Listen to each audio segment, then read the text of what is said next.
Salam dari saya, nama saya Robert Silalahi. Kesempatan ini kita akan bahas rumah yang aman gempa. Bagaimana gempa itu? Kita coba lihat peta dunia. Ada 3 lempeng besar, lempeng tektonik. 1 Eurasia, kedua Indo-Australia, kemudian Pasifik. Ketiga lempeng ini bertemu di wilayah Indonesia. Nah, lebih jauh bisa kita lihat bagaimana akibat pertemuan ini. Ini dia. Begitu banyak kejadian gempa di Indonesia. Pemerintah melalui Kementerian Pekerjaan Umum mengeluarkan satu peta zonasi gempa Indonesia tahun 2010. Warna-warna pada peta ini menunjukkan semakin gelap, mulai dari warna merah sampai gelap itu menandakan semakin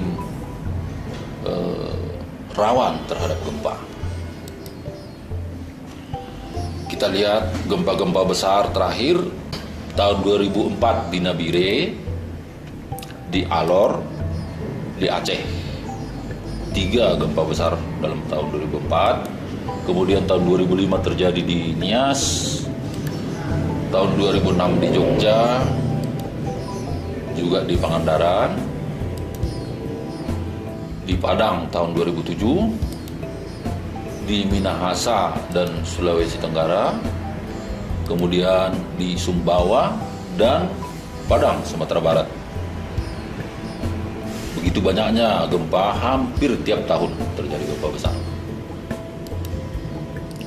Kita lihat kerusakan-kerusakan akibat gempa.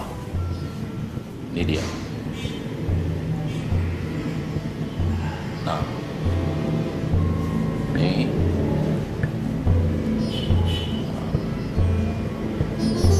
ini dia.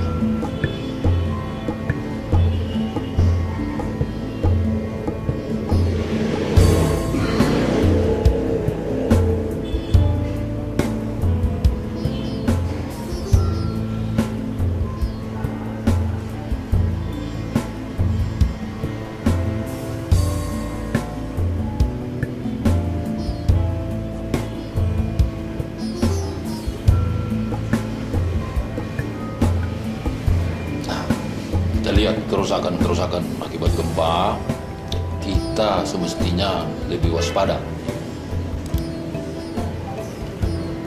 Begitu banyak rumah masyarakat yang hancur ketika terjadi gempa.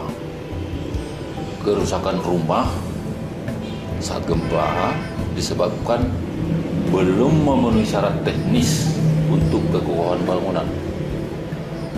Untuk menghindari korban harta dan jiwa, kita perlu menyiapkan rumah yang kokoh, rumah yang aman dari guncangan gempa, yaitu dengan mengikuti syarat pokok rumah yang lebih aman, syarat-syarat teknis yang dibutuhkan untuk rumah yang lebih aman. Bagaimana persyaratan pokok itu? Kita harus ada 4 syarat yang harus diikuti. Syarat pertama, kualitas bahan struktur. Yang kedua, keberadaan bagian bangunan, keberadaan struktur, juga dimensi-dimensi yang sesuai. Yang ketiga, ketersambungan seluruh elemen struktur. Yang keempat, mutu pengerjaan. Kita bahas bagian yang pertama, kualitas bahan struktur. Bahan-bahan mulai dari pasir, kerikil, semen, batu bata, kayu, besi. Ini bahan utama. 6 jenis bahan utama ini yang memberi kontribusi manfaat kekuatan kepada bangunan. Pasir yang baik seperti ini berbutir tajam, tidak terlalu halus. Nah, pastikan tidak ada kotoran lumpur di dalam pasir. Bisa diuji dengan memasukkan pasir dan air ke dalam botol minuman, diendapkan. Selanjutnya, kerikil yang baik. Ini kerikil yang tidak baik, kita lihat begitu tidak seragamnya, kemudian kotor, butiran terlalu besar. Kita melihat kalau yang baik itu kerikil bentuk pecah, ukuran paling besarnya 20 mm. Ini yang cocok untuk bangunan rumah. Semen yang baik, ya, semen dengan standar nasional Indonesia, ada label SNI. Gunakan semen tipe 1 atau jenis 1. Semen selalu yang masih baru. Batu bata yang baik seperti ini. Ini contoh yang tidak baik, rapuh, mudah patah, bentuk tidak seragam. Mutu yang baik, kuat, bentuk rata dan seragam. Batu bata juga harus memenuhi syarat kekuatan, mampu menahan beban orang dewasa, dan tidak patah apabila dijatuhkan dari ketinggian 1 meter. Kemudian kayu yang baik seperti ini. Ciri-cirinya kayu yang keras, berwarna gelap, dan berserat padat. Kayu kurang baik apabila lunak. Ciri-cirinya berwarna lebih terang, seratnya tidak padat. Kalau Anda mau buat struktur selain bahan kayu, pastikan juga struktur itu direncanakan aman gempa. Besi beton yang baik bagaimana? Ini besi polos, besi ulir. Nah, ada tanda SNI, tidak berkarat, ukuran tepat. Dari 6 jenis bahan struktur, yaitu pasir, kerikil, semen, batu bata, besi, dan kayu, 3 diantaranya yaitu semen, pasir, kerikil masih perlu diolah menjadi mortar dan beton. Mortar yaitu untuk pemasangan dinding, beton untuk cor, balok, dan kolom struktur. Jadi masing-masing punya syarat takaran sebagai berikut. Mortar atau adukan untuk pemasangan dinding dibuat seperti ini, ya, campuran 1 semen dengan 4 pasir yang diaduk dengan air secukupnya. Masing-masing bahan harus ditakar dan besar alat penakar harus sama. Demikian juga untuk beton atau adukan cor. Ini terbuat dari 1 semen, 2 pasir, 3 kerikil, diaduk bersama setengah bagian air. Masing-masing ini harus ditakar dan besar alat penakar harus sama. Beton yang disarankan adalah beton yang pulen. Pulen dalam hal ini, campuran beton itu tidak terlalu kental, juga tidak terlalu encer. Sekarang kita perlu perhatikan, satu rumah terdiri dari beberapa bagian. Kalau kita kelompokkan ini menurut komponen bangunan seperti ini, mulai dari pondasi, ya, slop, kolom, ring balok, dinding, kuda-kuda. Ini merupakan kelompok konstruksi, kelompok yang memberi manfaat kekuatan kepada bangunan. Jadi syaratnya masing-masing ini harus dibuat tahan gempa. Bagian lainnya merupakan bahan bukan konstruksi, misalnya lantai, pintu, jendela, perangkat kamar mandi, penutup atap. tidak merupakan bagian konstruksi. Jadi syarat kekuatannya secara umum saja. Nah, kalau kita membuat rumah yang aman gempa, kita harus dahulukan pemenuhan kualitas dan jumlah 6 jenis bahan pokoknya, yaitu bahan untuk konstruksinya, mulai dari pasir, kerikil, semen, batu bata, kayu, dan besi.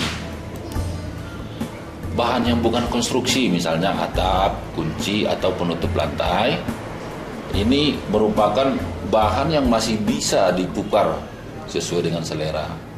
Jadi bisa kita pakai yang cukup kuat saja, tidak terlalu mahal.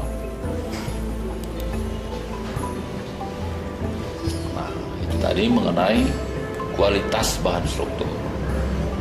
Selanjutnya akan kita bahas keberadaan dan dimensi struktur. Seperti ini. Kita lihat satu rumah. Jadi strukturnya itu mulai dari pondasi, slope, kolom, ring balok, bingkai ampik, kuda-kuda, dan ikatan angin. Lebih rinci ini kita lihat dimensinya. Dimensi pondasi seperti ini. Nah, lebar bawah 60, kedalaman 60, lebar atas 30 cm minimum. Disyaratkan seperti ini untuk tanah yang sudah keras. Syarat untuk slope seperti ini. Ukuran slope 15 kali 20 cm, memakai besi utama besar 10 mm, besi cincin 8 mm, jaraknya 15 cm, jarak masing-masing cincin. Kolom atau tiang beton syaratnya seperti ini. Ukuran 15 kali 15 cm. Besi utama 10 mm, besi cincin 8 mm, jarak satu dengan lainnya 15 cm. Nah, kita harus ingat jarak maksimum kolom dengan kolom yang mengapit dinding maksimum 3 meter. Tujuannya supaya dinding lebih kuat. Kemudian ring balok atau balok keliling syaratnya seperti ini. Ukurannya 12 kali 15 cm, besi utama 10 mm, besi cincin 8 mm, jarak 15 cm. Balok bingkai ampik disarankan seperti ini. Ukuran 12 cm kali 15 cm, besi utama 10 mm, besi begel 8 mm. Jadi ukuran untuk balok ampik sama dengan ukuran balok keliling. Kemudian struktur kuda-kuda seperti ini. Ukuran untuk bagian-bagian utama adalah 8 kali 12 cm. Kemudian untuk gording dan gapit itu ukuran 6 kali 12 cm. Selanjutnya ikatan angin disarankan seperti ini. Dari kayu ukuran 16 kali 12 dihubungkan ke kuda-kuda atau kolom dengan baut 10 mm. Jadi hubungannya seperti terlihat dalam foto, memakai klos kayu, kemudian dihubungkan dengan baut 10 mm. Jadi pentingnya bangunan mempunyai struktur. Kita lihat kalau bangunan tidak memiliki struktur seperti ini, diuji pada alat simulasi gempa. Nah, karena dinding tidak mampu menahan regangan, sangat mudah rusak.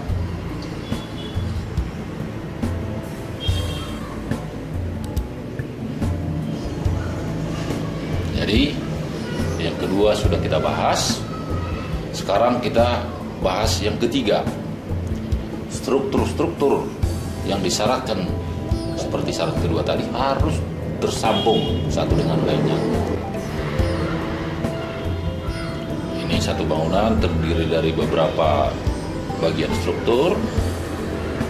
Kita lihat ada sambungan antara pondasi dengan slope, slope dengan kolom, kolom dengan dinding, kolom dengan ring balok, sambungan kuda-kuda dengan ring balok, sambungan bingkai ampik, kolom, dan ring balok. Kita bahas yang pertama, sambungan pondasi dengan slope.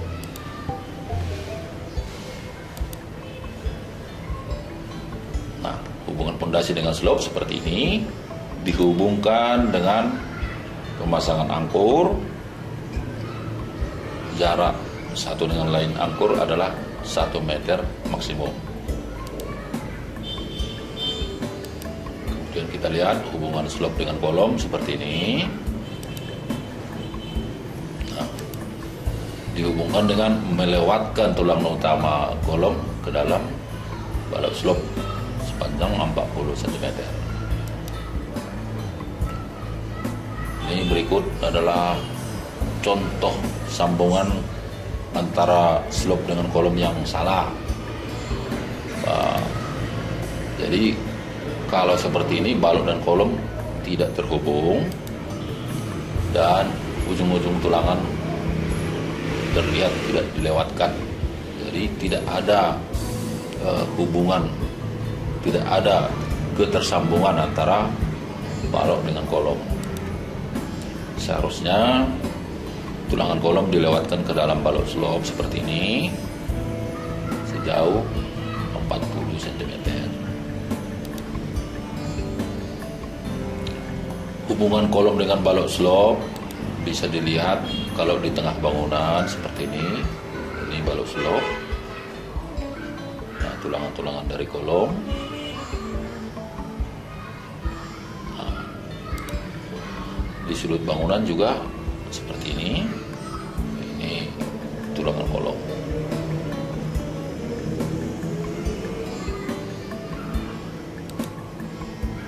Ingat, setiap ujung besi tulangan dilewatkan sedikitnya 40 cm atau 40 kali diameter atau 40 kali besar besi.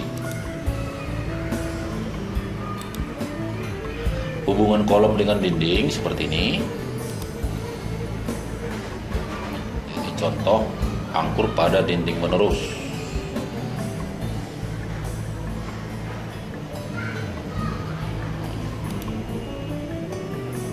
Ini kita lihat foto pemasangan pada sudut bangunan. Hubungan kolom dengan ring balok seperti ini. Nah, seperti ini. Nah, jadi melewatkan tulangan utama kolom ke dalam ring balok sejauh 40 cm. Hubungan kolom dengan ring balok pada sudut bangunan seperti ini. Ini dinding bertemu pada sudut bangunan, kemudian ada tulangan kolom. Kita rangkai tulangan ring balok yang sudah dibuat lewatan-lewatan 40 cm. Nah, berikut adalah contoh sambungan yang tidak benar sehingga ketika terjadi gempa cenderung lepas satu dengan lain, balok lepas dari kolom.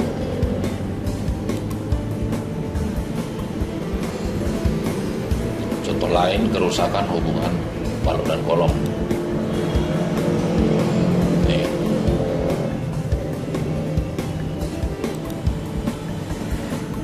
Ini.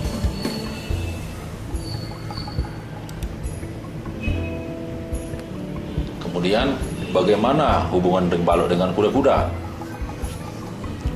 Kuda-kuda harus juga menyatu dengan ring balok. Menyatukannya ada dua cara. Cara dengan menanam baut. Yang kedua adalah dengan menanam dua besi diameter 10. Kemudian setelah kuda-kuda diletakkan, besi dijalin sehingga mengikat kuda-kuda. Berikut detail struktur kuda-kuda seperti ini. Bagian atas, bagian dudukan. Ini bagian dudukan dengan gapit, dudukan tanpa gapit. Kemudian bagian tengah. Pada prinsipnya sambungan antar kayu diperkuat dengan plat besi dan baut. Hubungan bingkai ampik kolom dengan ring balok terlihat seperti ini. Jadi tulangan bingkai ampik disalurkan ke dalam kolom sebelum pengecoran kolom.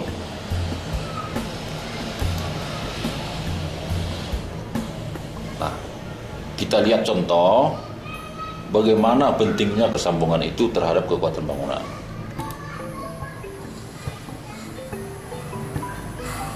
Nah, bagian bangunan yang tidak memiliki sambungan yang baik langsung rusak. Nah, dengan sambungan yang baik masih bertahan. Jadi, ketersambungan struktur sangat penting untuk kekuatan saat guncangan gempa. Itu syarat yang ketiga. Yang terakhir kita bahas syarat yang keempat, yaitu mutu pengerjaan.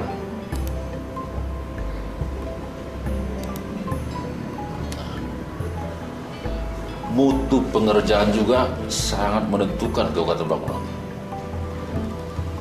Bahan yang baik dan cara pengerjaan yang baik, dua-duanya harus dipenuhi supaya mendapatkan hasil yang baik.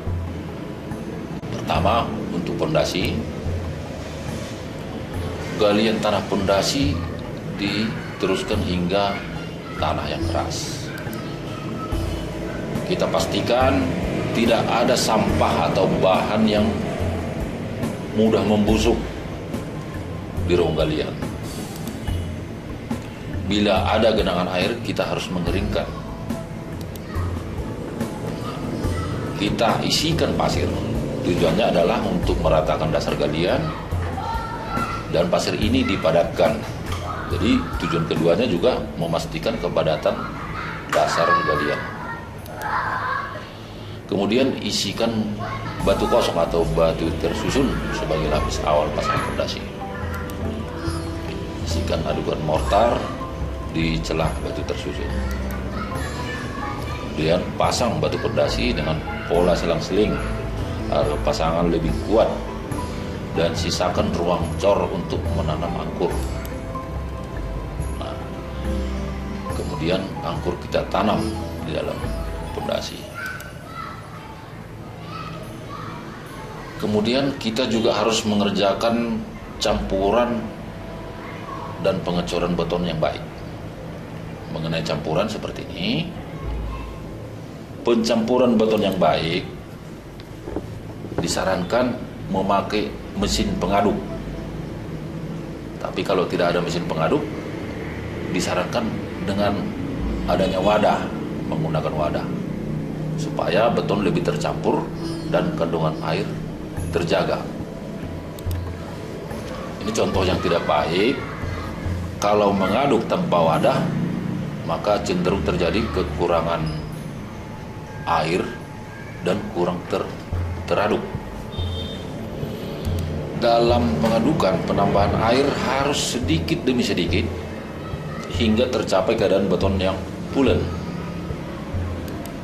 Kita lihat, ini contoh beton yang masih kental, kemudian beton yang pulen, kemudian yang encer.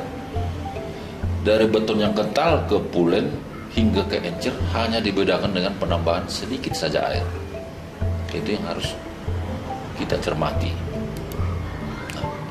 Pulen dalam hal ini berarti semua bahan-bahan yang diaduk melekat satu dengan lainnya. Jadi kita sarankan beton dibuat seperti ini. Kemudian di lapangan bisa diuji dengan menggenggam dalam genggaman kita lihat beton yang pulen bisa dibedakan dengan beton yang encer. Beton yang encer cenderung menetes-netes, bocor dari genggaman.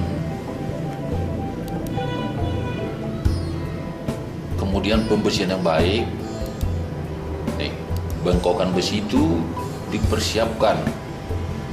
Lewatan 40 cm itu dipersiapkan sejak awal pemotongan. Seperti ini juga ada bagian yang harus ditekuk 2 cm atau lebih. Ini untuk menyiapkan ruang bentuk besi lainnya.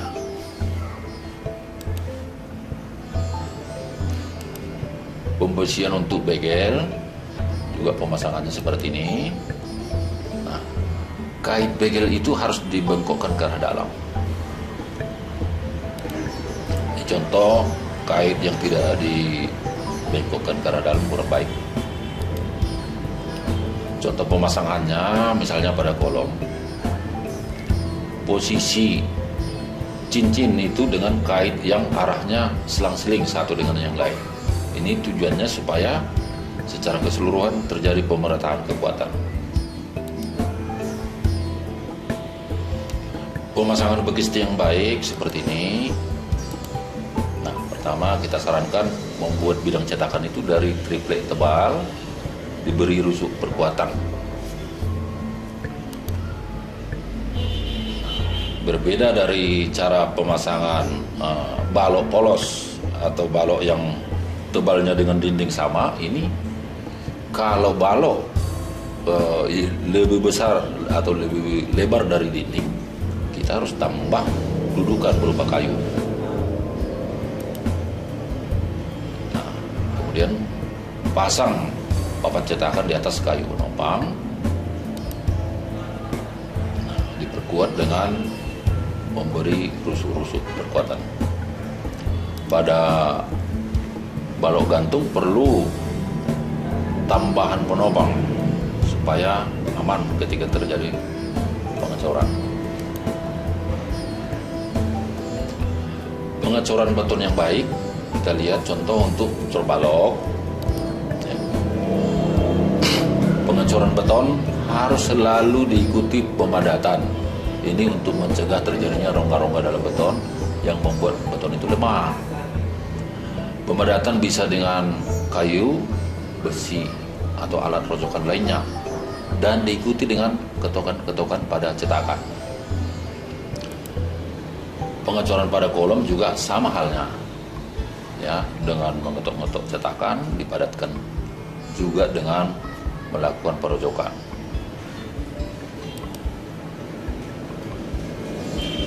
Kita juga harus melakukan perawatan untuk beton. Jadi harus diingat, sejak dicor hingga seminggu umur beton itu, beton senantiasa harus lembab. Supaya lembab, kita beri penutup dari kain basah atau kertas yang basah. Pembukaan cetakan diupayakan paling cepat 3 hari. Kecuali untuk balok gantung, pembukaan cetakan paling cepat 14 hari.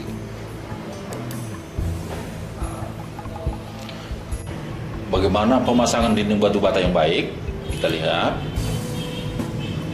Misalnya perendaman batu bata sebelum dipasang. Rendam selama 10 menit kurang lebih agar batu bata lebih merekat dengan adukan mortar. Pengotok-ngotokan batu bata di atas adukan.